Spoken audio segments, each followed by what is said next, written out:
being said, my name is Trina, Falgout. It's a bit of a mouthful. But most in town know me as the local ghost tour lady. I even have a hat that says so. I do historical ghost tours, and I take people on scientific and historical ghost tours around town, teaching them about the history of Tryon as well as the spooky history of Tryon. I encourage questions throughout the talk. Please ask questions because I love to answer questions along the way. It was stated that I would be talking about the fires from 1930, but sadly I have to apologize. I couldn't find enough documentation to include it tonight. But during my research, I found some very interesting side notes about the unsolved Polk County cold case murder at our local Tryon theater. So I'll be talking about that as well as some other spooky things that happened in town, and even some of our resident ghosts on our ghost tour that we can talk about. As far as the scientific part of what I do, a lot of people know it as paranormal research. There is scientific equipment that you can use. K2 meters, which is an electronic magnetic field reader. A lot of people know them to look like this. You can see it on Ghost Hunters and Ghost Adventures and things like that. And it will read not only electricity in your house, but it will also read spirits. We have lots of different equipment, spirit boxes that work on the radio frequencies to allow spirits to speak through devices so we can hear them, as well as we can use digital recorders to record them. Sometimes we don't pick up what we hear with our ears, but the device will pick it up. It's very interesting. I love it. I've had an interest in it for many years. But come out and join us on one of our ghost tours. I also do house calls, and I also do personal readings and things like that as well. So we'll start tonight. In my countless hours of research at the Polk County Library, as well as the Tryon Daily Bulletin, I came across some evidence about a voodoo sideshow that came to Tryon in 1935. And if you watch this video throughout the evening, you can look at it. There is a picture of it. I could not get the picture printed out because it was on the microfiche at the library. So I have it here for everyone to see, and you can see the actual advertisement as well as the article that was talked about it. The ad read specifically, Raymond the Monster Maker and his voodoo show. Beautiful girls sacrificed to inhuman creatures. Vampires that drink human blood. Werewolves, ghosts, nightmare creatures that make Frankenstein look like a sissy. Human beings murdered before your eyes. Girls, don't come alone. Bring a He-Man to protect you. Never been here before? All seats are 60 cents, tax included. 60 cents included. And they even gave grave diggers and undertakers free admission. I thought that was very interesting. I don't know if they ever came back to Tryon, but this was definitely something interesting. The article that I read in the Tryon Daily Bulletin came out on Tuesday, June 2nd of 1935, and it stated that gruesome creature in voodoo stage show at Tryon. It featured blood-spattered thrillers, nightmarish creatures that came into the crowd, which is why the girls needed bodyguards. I thought that was very interesting. It'll come through here in a minute, but you don't typically see things like that, especially in the 1930s. But I came across it in my research looking for information about the fires and thought I would share that with you today. And then the next thing I'm going to talk about is I'm a bit of a true crime fan, so that's why I found a great deal of interest in the Polk County murder that happened at the theater. I don't know if many of y'all know about it, but Edward Ball, the Tryon theater manager, he also managed the drive-in at Lake Lore, was found murdered, shot to death near the concession stand inside the theater. The case even went through an entire trial, but they never solved the case. It ended up in a dismissal, which I'll talk about today. So we're going to talk about the morning that the body was found. At about 10:30 in the morning, the projectionist came into the theater to start up the day before the feature started at 2 o'clock. He found Mr. Ball shot to death in next to the concession stand inside the theater from a gunshot wound that went through his chin and into his brain. So he called the local highway patrol, and the highway patrol called the local sheriff. The local sheriff came and started the investigation and invited the local State Bureau of Investigation, or SBI, which I will talk about quite a bit, to come and join in the case, and then later ended up taking over the entire case. But it was stated during testimony during the trial by the agent that was working for the SBI, came in and said, but the few hours after the body was found, by the time he made it down from Forest City, the body had been moved to the foyer, and the quote is that the theater had been tidied up. So apparently, somebody with some authority rearranged the crime scene before the lead investigators even got there. So that was a little suspicious to read in the testimonies. They also found Ball's little automobile out front of the theater. It's kind of hard to see. It's an old newspaper clipping with 6 bullet holes in the back. And then there's also, in this picture, there's pictures of the crime scene itself with the body and everything, but it's a little hard to see. You can see an officer's hand pointing down at something on the ground, and you can see the shape of what might be a body laying on the ground. I encourage everyone at the end to come and look at these articles. I have several from several different local newspapers throughout North Carolina that all tell a slightly different story. Did they ever find out the shooter? They found a person of interest who actually went to jail, and they took him all the way to a grand jury, but for some reason the case was dismissed, and I'll reveal that at the end. The case was completely dismissed, and that's why it is still currently an open cold case in Polk County. It's the oldest cold case in Polk County. What year? 1953. No. 1953. On the morning of May 25th, 1953 is when his body was found. Sounds like a dead case to me. Sounds like a dead case now. Mm-hmm, definitely.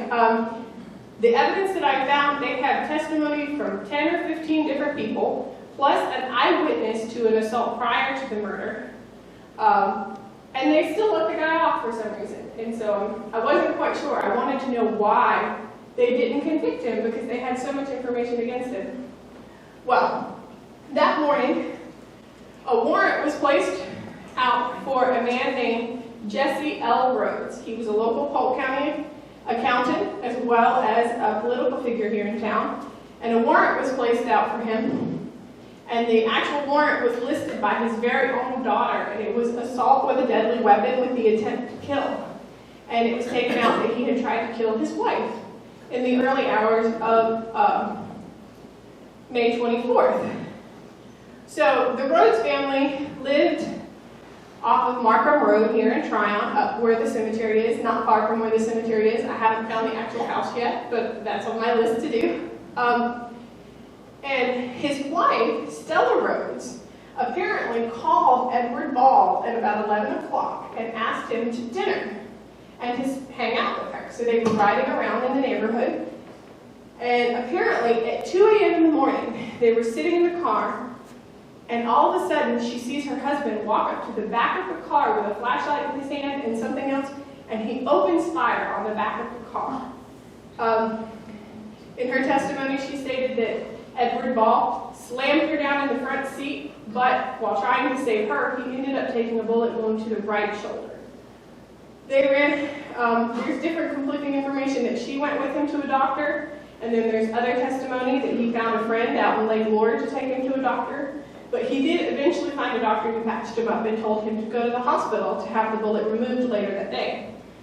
So the way it was understood is that he was going to go open the theater and then go get the bullet taken out.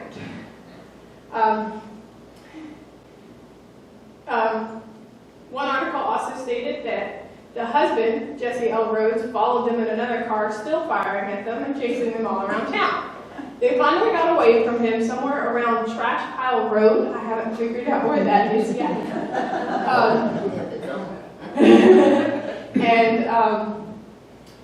They eventually got away from him, and they found the doctor, and then No one knew exactly where the wife went. Stella Rhodes disappeared too because she wasn't found for a couple of days. She wasn't found until Tuesday or Wednesday by the police. And their daughter took out the warrant on the dad, so he was arrested and taken to our Columbus jail here. And I found actual documentation from the courthouse, from the jail, that shows exactly when Jesse L. Rhodes went into jail on May 25th of 1953 under the charge assault with a deadly weapon with the intent to kill. And I also found a release date, which was for June 4th of 1953, but it states here that it was a transfer, but it doesn't state where he was transferred or if he was transferred into the jail. I couldn't find enough information to figure out where he could have been brought from or taken to. A few weeks later in June, they actually took Jesse L. Rhodes on a coroner's jury, which is where they get together a jury of his peers to determine if a crime actually happened. Because there was a suspicion that maybe it was a suicide because the bullet had gone through his chin and into his brain, but no gun was found at the scene. No gun was found at the scene, and he was shot in his right shoulder with a .22, but the bullet that killed him was actually a .38. And the bullet wounds in the back of the automobile were a .22. So 2 different weapons were used in this murder and in the assault. So they ended up bonding over Jesse L. Rhodes over to a grand jury that didn't meet until May of 1953. They go through the trial, and I have an article here.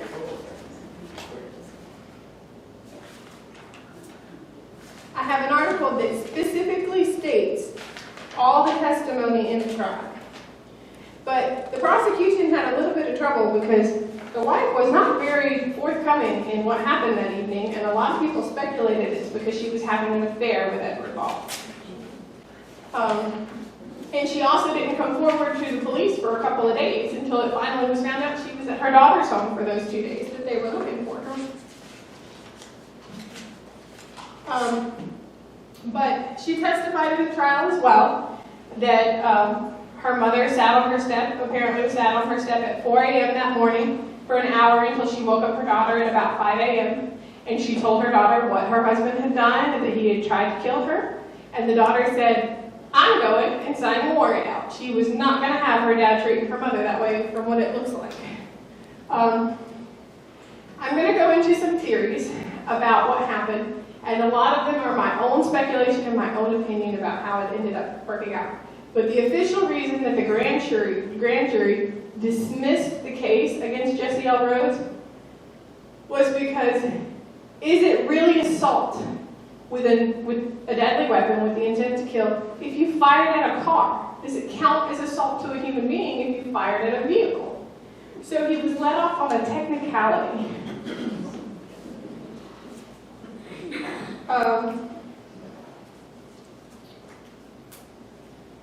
I've moved through a lot quicker than my cards.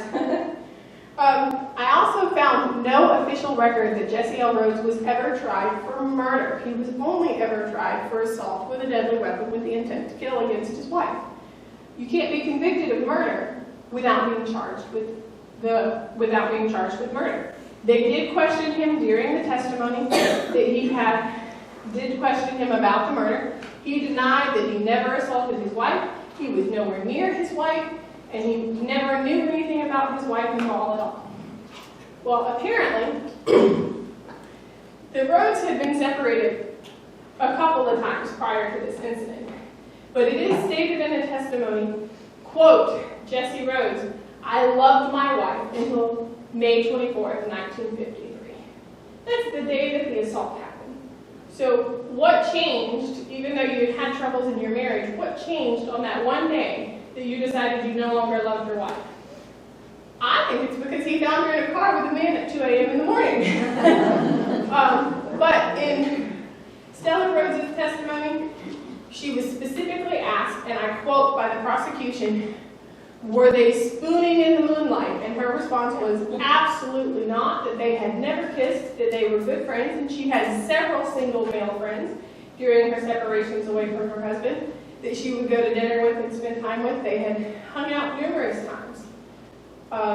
But they were not in a relationship, and she was never ashamed of her relationship with him, even when he was alive and even after he was dead.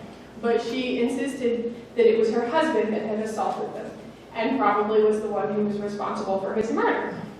Well, in Jesse L. Rhodes' testimony, he went through his whole day of where he was and why he didn't know where his wife was or what was going on with his wife. Apparently, he went to the Legion Hall until about 1 a.m. in the morning, and he returned home.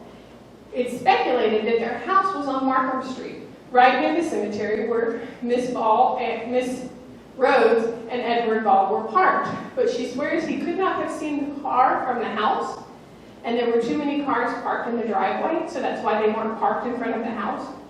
But there's no reason he would have known where she was. But somehow he happened upon the car, according to her. He stated that he was out till 1 a.m., came home, and went to sleep. The attack was stated to happen at about 2:30 in the morning. That's within an hour and a half of the first attack, of when he said he went home, but he never saw his wife, and he never saw Ball. Another speculation is that he got up the next morning in his testimony, he said, and he went and took care of his vineyards and fed the pigs, ran around running errands back and forth to town, back and forth back home, read the newspaper. He accounted for his whole morning, but it was just enough to where there's no way he could have crossed paths with his wife. But it's so close that it is highly possible. There were also other witness statements in the trial that stated that he was seen in Tryon on Trade Street at 10 o'clock in the morning. That is when Edward Ball was said to have gone to the theater and opened the theater for the day. His landlord testified that he saw him at 10 o'clock in the morning leave his home, and he looked just fine. So he opened the movie theater at 10. By 10:30, he was found shot dead in the lobby. So we're going to talk about this a little bit. Facts. Authorities, lawyers, and the justice system, they all look for a way to prove a crime by opportunity, means, and motive. He was seen within an hour of the assault and the time of the murder, so that could give him opportunity. It was also testified by his wife that he owned a .22 as well as a .38, along with two .45s, a shotgun, and also a semi-automatic in 1953. So she testified that he definitely owned the types of guns that he had. Well, he ended up going to stay with a friend of his while he was communicating and working with the FBI before he was arrested. He had, that morning of the murder, he had a buddy of his go to his house and remove his firearms from his house and take it over to where he was. He denied in his testimony that the reason he had done that was so that the FBI couldn't analyze them before he got to them. So he denies owning the .22, but it admits owning the .38. No, he denied owning the .38, but he admitted to owning the .22. And they found the .22 as well as the .45s and the semi-automatic and the shotgun, but they never found the .38 that was used as the murder weapon. So he owned the guns, so that gives him the means to commit the murder. Motive. Well, motive is a bit of an obvious one. He happened to come home at 1 o'clock and find his wife sitting on his neighborhood street with a man in a car at 2 o'clock in the morning. I think that gives him a lot of motive.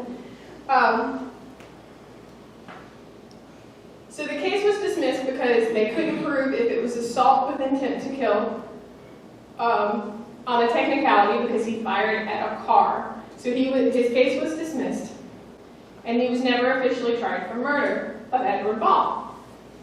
I also, in my research, found an article about the sheriff who started the investigation, who was called in and who later called in the SBI, who ended up taking over the case.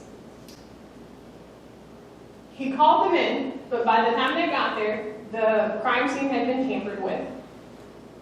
On top of that, in the same month that Rhodes' jury trial, grand jury, went to court, the sheriff went to court for a charge of being a drunken disorderly. Come on in. So he went on trial for possibly being a drunk. And I found another bit of information. Jesse L. Rhodes, the prominent political figure that he was, apparently had a buddy named Homer Aldridge. I'll find it here in a minute and show it if you don't. He bailed Homer out in February or April of 1953 on a drunk driving charge.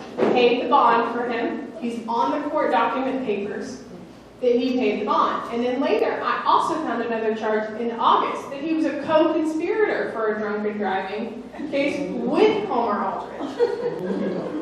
So we've got our murder suspect who has a buddy who was convicted of drunk driving not once, but twice, with Jesse L. Rhodes' name attached to him. That gentleman, Mr. Homer Aldridge, was testified in the sheriff's trial that he had seen the sheriff drunk and disorderly. Sounds like you had your buddy testify against the sheriff who arrested you. Something sounds a little fishy about that. But I found this little segue of information. I would have never found it had I not been in the courthouse looking through the paperwork. I was trying to find documentation of Jesse L. Rhodes having been in the jail, as well as court paperwork and things like that. And I ended up coming across it because I was looking for Jesse L. Rhodes, and I found him not once, not twice, but 3 times in court documents that he was either in jail, arrested with someone for drunken driving, or he paid a bond for someone. So I feel like with his political status, he probably had a little bit of weight in town. You know, we find our political figures to be above reproach and respectable, and we give them the benefit of the doubt. Something tells me that that probably had a little to play with it, but that's my own personal speculation. We also have the fact that I'm sure a lot of people felt like he was probably justified in firing on the man that was sitting in a car with his wife at 2 a.m. in the morning. Might be a little justified in that. Maybe this is why they never officially tried him for murder. I'm not sure. But it sounds like a little bit of, there was a lot of side scandal going on along with the actual murder trial. So inevitably, we never were able to solve the case. I know lawyers have brought it before the court to try to officially solve it again. But we will never know, and I'm sure more than half of the people that were involved in the trial are no longer with us, so they may have moved or something like that. But I found all this information very interesting, and I have several articles from many different newspapers that state different things, as well as pictures of the court documents of the jail records, as well as the records where Jesse L. Rhodes bailed out his friend. So for me, I think that the murder is basically solved. It makes a lot of sense and it all fits together, but back then in 1953, we didn't know about don't move the body and clean up the crime scene before they filed the investigation, and testimony wasn't always taken correctly. We've learned a long way of how to handle different crimes and things like that through the years, but it still makes a great story, especially for a ghost tour. I take people by the theater all the time and talk about the murder, but I never knew why the case was dismissed until I was actually contacted about doing this talk. And I really enjoyed doing the research. I closed down the Polk County Library several times. I annoyed the Tryon Daily Bulletin with phone calls and going to see them regularly to have access to the archives. Without having access to any of those public records, I probably wouldn't have found half the knowledge that I was able to find. I do have a little bit of information about one of our resident ghosts that's actually right up here on the train tracks. We have a ghost that appears almost every tour that I have. We've caught pictures of him, and you see arms up in the air and legs moving, and it kind of looks like he's swinging a hammer, which makes sense for the railroad. He answers intelligent questions on our K2 meter as well as our spirit box and tells us about himself. His name is Byron. He was an African American. And he was 53. He was killed by a horse. They used mules and horses to bring the railroad ties up, heavy stuff, and the men would hammer him. He was kicked in the head by a horse, but he was left on the side of the railroad tracks for 3 days before he finally died, before they dealt with his body. I have not found any information that proves this or says this actually happened, but I tell his story for one reason and one reason only, and it's the only reason that he tells his story. He wants everyone to know that the foundation that Tryon was built on was not built on the rich and the resort town. It was built on the back of the working class. The working class built the buildings, the working class built the railroad. They did all the work that got these historical buildings to where they are today. And he wants everyone to know that that's where Tryon came from, not just from the rich and from resort towns and things like that. We need to remember all of our history, including those that helped build it. If y'all have any questions, I will happily take them short. I want to go back to the murder. Yes. What I heard from you was there was an accusation that he owned the 38. Was there ever any proof that he owned the 38? It didn't specify that. Some of his employees said that he had one, and his wife said that he had owned one, but they never recovered the gun. So they could never show that he owned the 38. The 38, yes. They didn't find out. And that's what killed the guy. Mm-hmm. So could the wife have stolen the 38? There was The speculation. wife obviously doesn't like his life. Yeah. So she decides that she's going to send him up to prison by killing her lover, because everybody will think that her husband, that she detests, doesn't like him, and therefore she sends this guy up to prison by killing her husband. That is absolutely very possible, and I've considered it as well, definitely. There is, lots of speculation around the scandal. It's possible that could have happened, very possible that could have happened. Well, if they can't prove that he owned the 38, then they don't have a case. They don't have a case, and they couldn't have tried him for murder anyway because they never charged him with murder. So he was never actually charged with murder. It was a grand jury. There was a grand jury for the assault with a deadly weapon with the intent to kill. There's no documentation in the court. The grand jury came back and said they don't have a case. They don't have a case because they can't prove that he shot up the car, because is it technically assault if you shoot a car and someone accidentally gets hit? That was the question for the jury that said they couldn't convict him one way or another.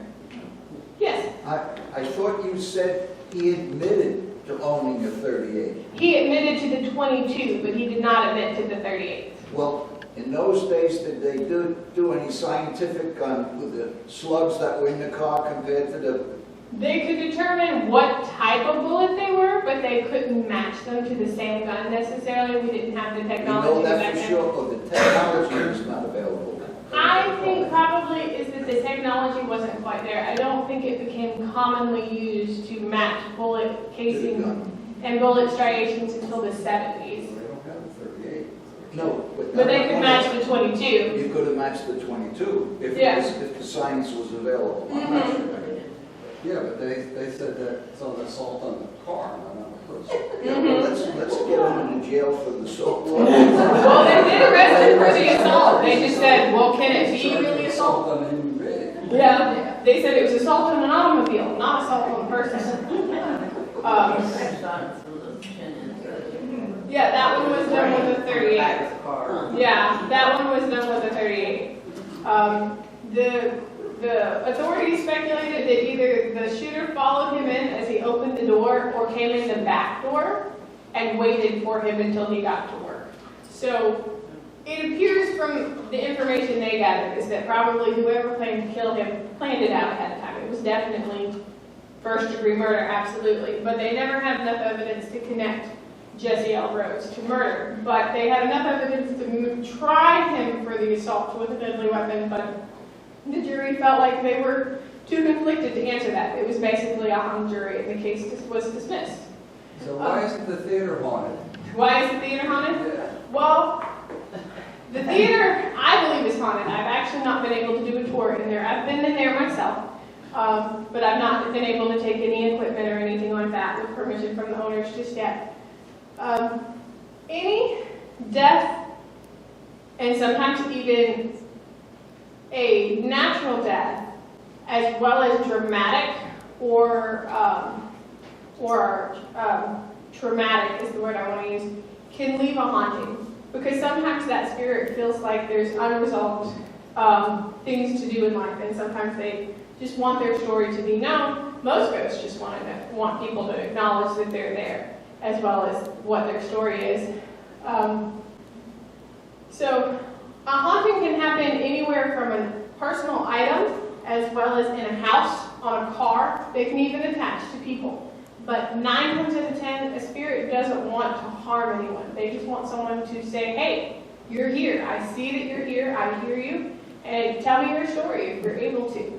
And usually, especially in a case like this where there was no closure, it is highly possible that there could still be a haunting at the theater. And several people have said that it is, but I haven't personally experienced anything. Yes? Do you have information on when was the very last time that they actually felt there had been the ghost in the theater? When was that? How long ago? I don't have a specific date. I've heard that there was a good bit of activity just from town hearsay that during the renovations that the new owners were doing on the theater for a little while, that the renovations and remodeling that they had, the workers had a lot of issues with things being moved and tools disappearing and things like that, which is very common. When you start making changes to a historical location or any location, it can increase spiritual activity.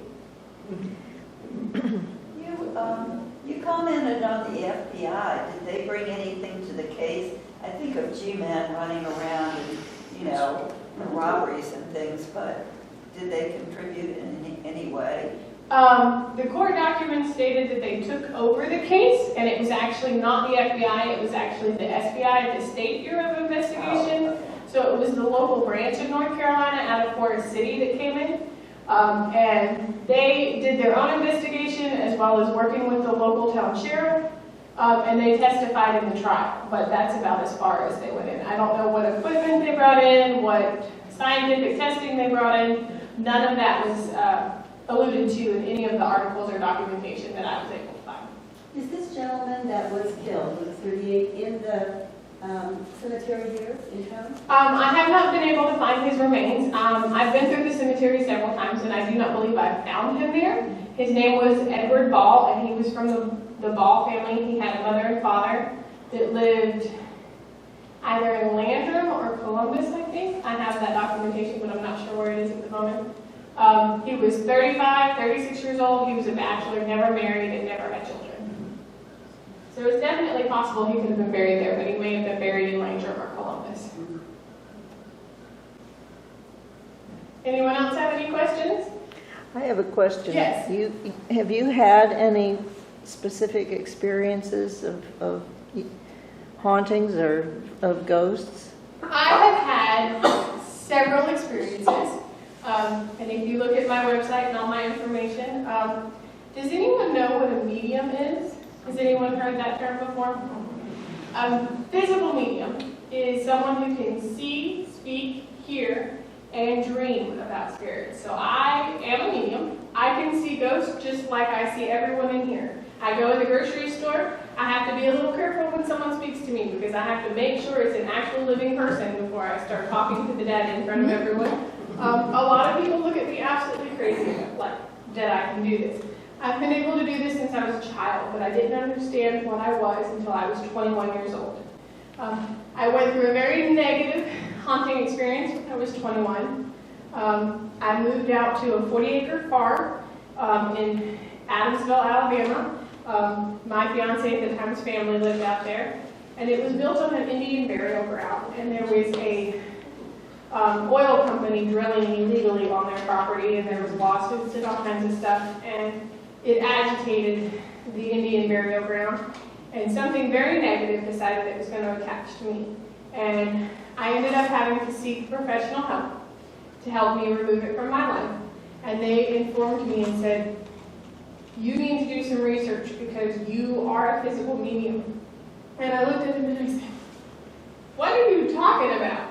And they said, you were a sitting duck when you moved here because you had no protection, you had no, at the time I had no faith. I had actually given up my Christian values at the time.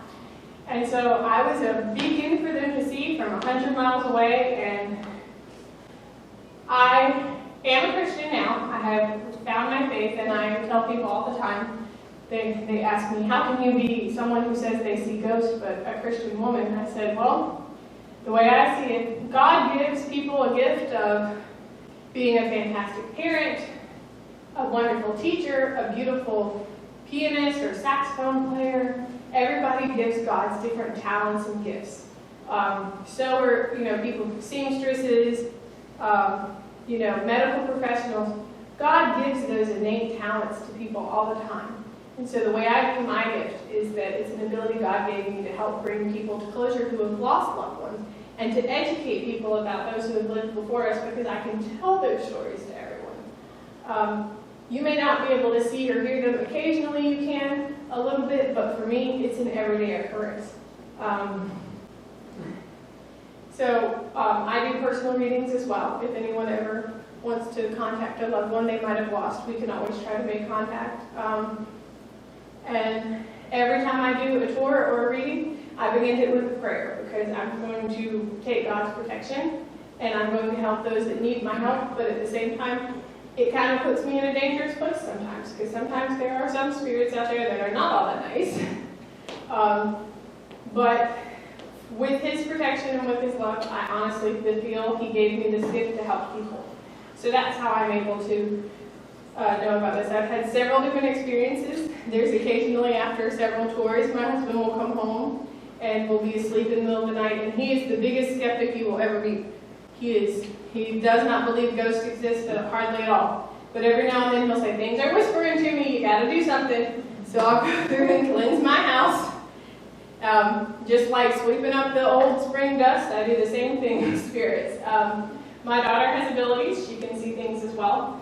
She was running around her earlier, but that's actually pretty common. Most children below the age of puberty usually can see things, as well as animals and small children. After puberty, which is literally translated as the losing of one's innocence, you start to learn how life really works and how adulthood works when you hit puberty. And not everyone's going to retain that ability, but there are some that do, and I retained that ability when I was a child. My sister could do it, my mother could do it, my grandmother and my great-grandmother. My great-grandmother was the card lady. Everyone would say, oh, don't go see the devil woman to read your cards. She's not a Christian. She was actually one of the most devout Catholics you'll ever meet. But everyone still went and saw her, they just did it secretly. My grandmother was the one who took care of the family. Anytime anyone passed away in the family, she handled the funeral arrangements, she held the grieving widows and widowers, she handled everything, she cooked all the food, did everything that needed to happen to help those families bring closure to losing their loved ones. That was my grandmother's job.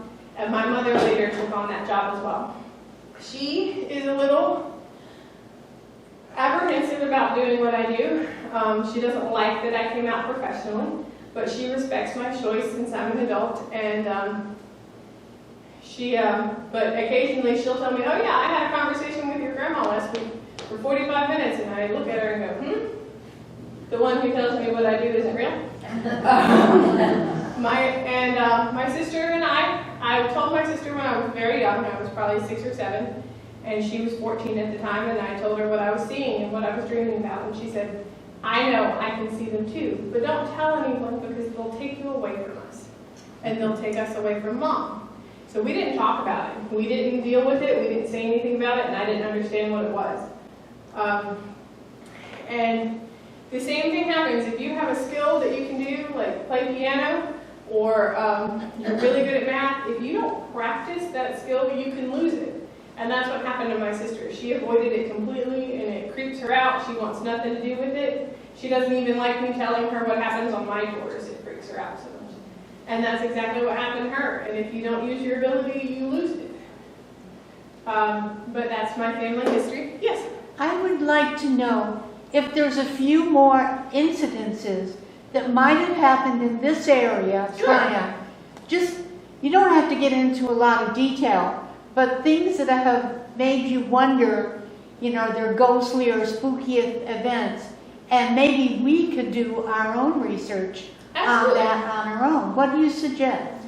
Well, I did have an experience here right before I started this business. My husband and my daughter and I decided to go check out the historic Tryon Cemetery. And I was just walking around to see what I could feel and see what I could see. And we were standing, there's a monument out there that's really tall and pointed. It's bigger than all the other monuments and headstones. And I felt someone grab my hand, and I told my husband to take my picture. And he took several pictures.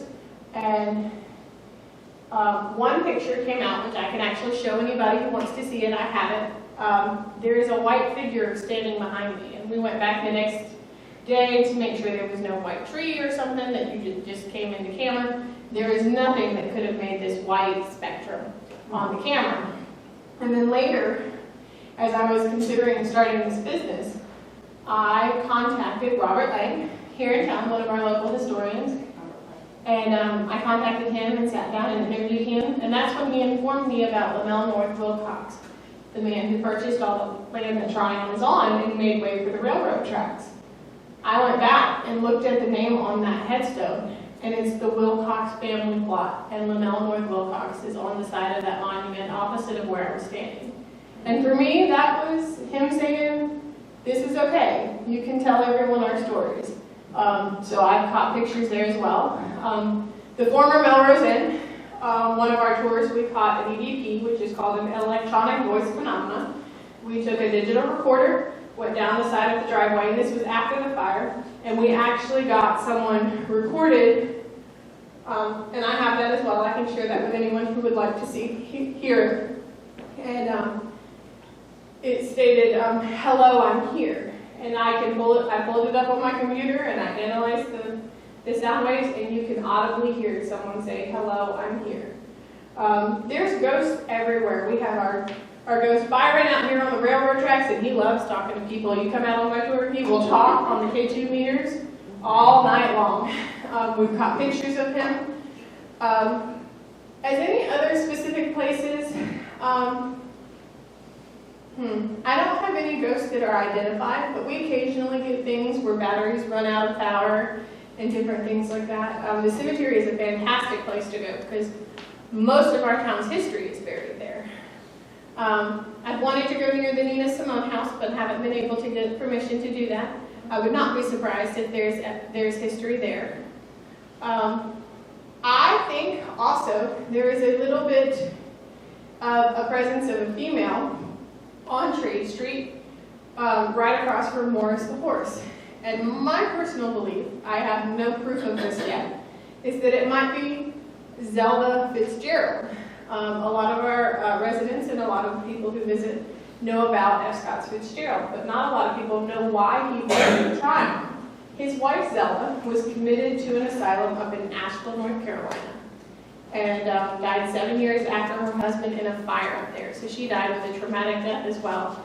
But F. Scott Fitzgerald loved Tryon and visited it often, so I would not be surprised if she came down here looking for him. That's just a presence that I've felt. So walk around Trade Street, walk around the cemetery, and I will happily do tours and take people out. If people just want to go ghost hunting with equipment, I will happily do that as well.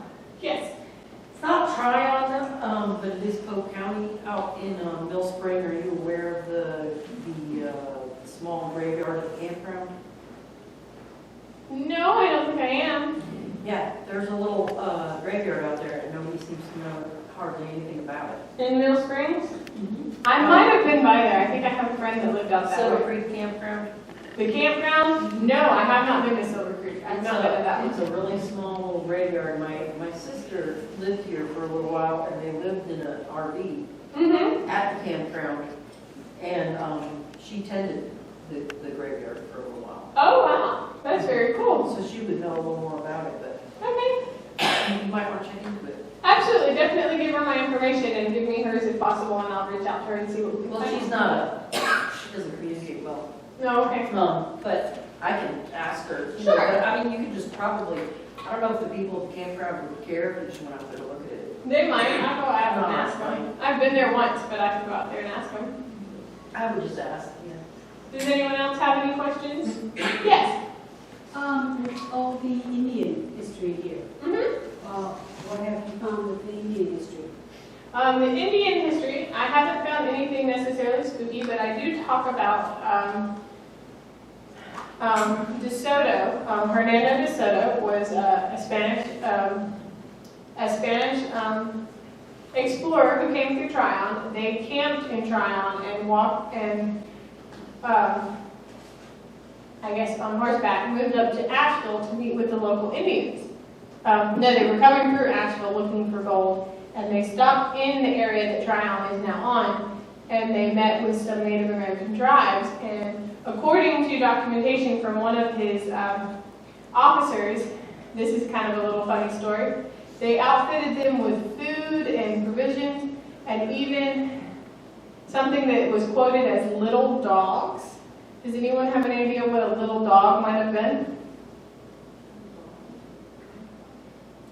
It actually was the phrase that was used for possums. They gave them possums. So I talked about that on my tour, and that information I just found in Tryon's history on Google. Yes? Is Zelda Fitzgerald Francis Scott Key's mother? I believe so, but I'm not sure. That's his wife. What was the question? What? It's not Francis Scott Key. Well, when I Googled it, it brought up the grave, Oh, and she died in Asheville. she died in Asheville. She died in a fire at a She's from sanitarium. Montgomery, Alabama. Yes, that would probably be her. So her child was Francis Scott Key, who Yeah. wrote the Star Spangled Banner. Oh, No, wrong time. yeah, that sounds a bit off. Oh, okay, wait a minute. The grave, Mm-hmm, Zelda and Scott's current grave in Rockville, Maryland. mm-hmm. And it's got Francis Scott Key Fitzgerald. It may be a similar name. But it's on that website, Mhm. Zelda Fitzgerald, Yeah, where she died in Asheville. yes.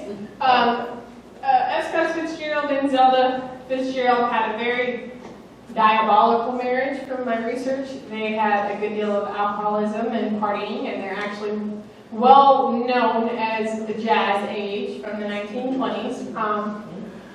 And she was diagnosed with schizophrenia and was in and out of several different sanitariums through the years. And her final sanitarium that she ended up with was in Asheville, and that's why Scott Fitzgerald visited Tryon so much, was because he would stay in Tryon and then he'd drive up to Asheville to visit her.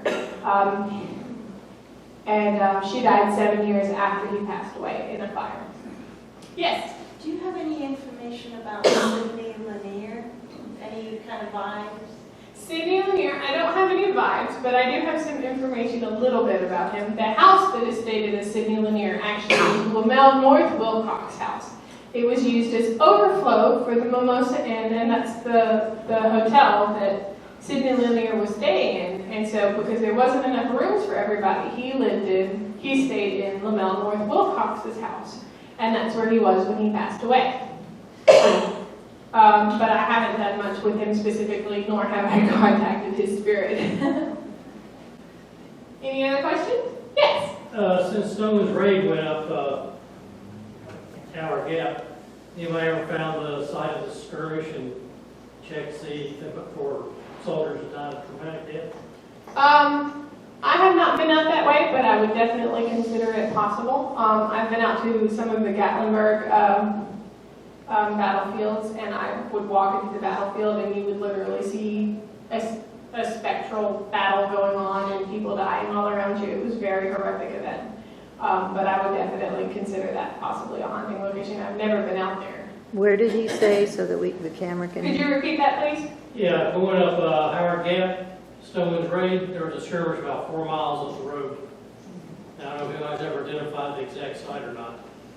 That might be a good question for Robert Lang, who lives up on Mimosa Inn. He has researched a lot of the battles. He researched the massacre involving Columbus Mills that led to Lamel North Wilcox purchasing the land. He might have some information about that. I'll check in with him as well, because he has done extensive more research.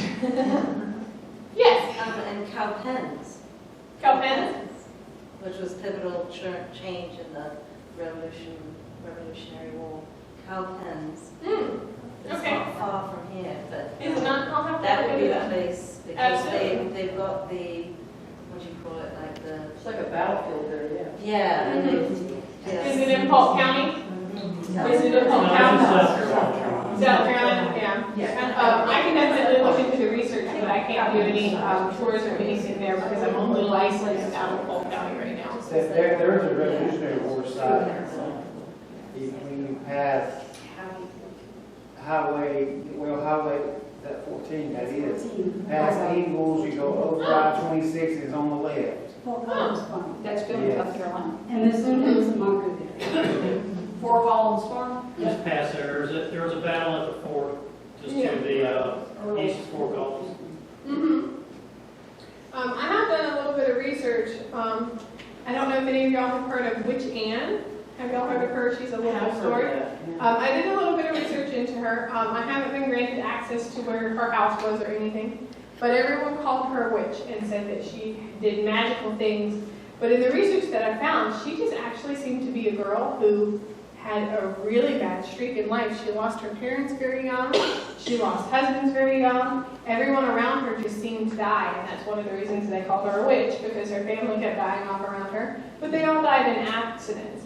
And then she got kind of tired of everyone calling her witch and burning things in her yard and harassing her, so she put a cloak on and got on the back of a horse and ran through the neighborhood, casting spells and scaring everyone out of their wits, because she got tired of being called witch. Another reason they called her a witch is because she dealt with herbal healing remedies, and a lot of that was considered pagan arts or witchcraft. But oddly enough, the same herbal remedies and things that a lot of people hear about today is what led to our pharmaceutical companies. That's what they do. They find herbs and different things, and they find out what works well, and they turn it into a pill.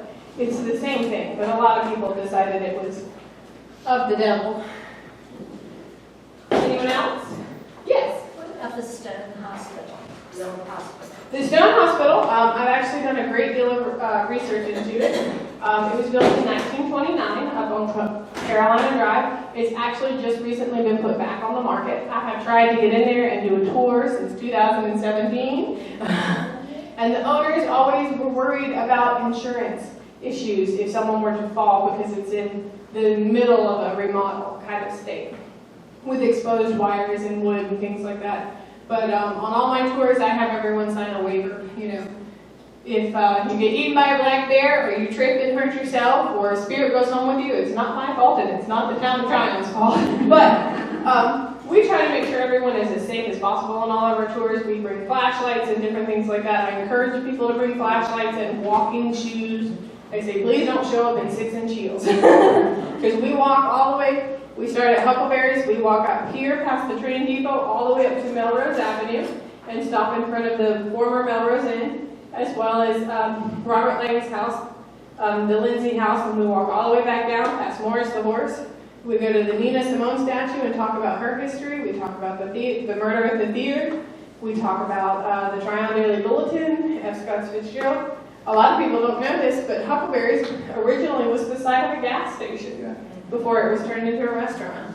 There is so much history here, but the oldest historical record building on Trade Street is the brick building that the Tryon Daily Bulletin is in. It was built in 1907.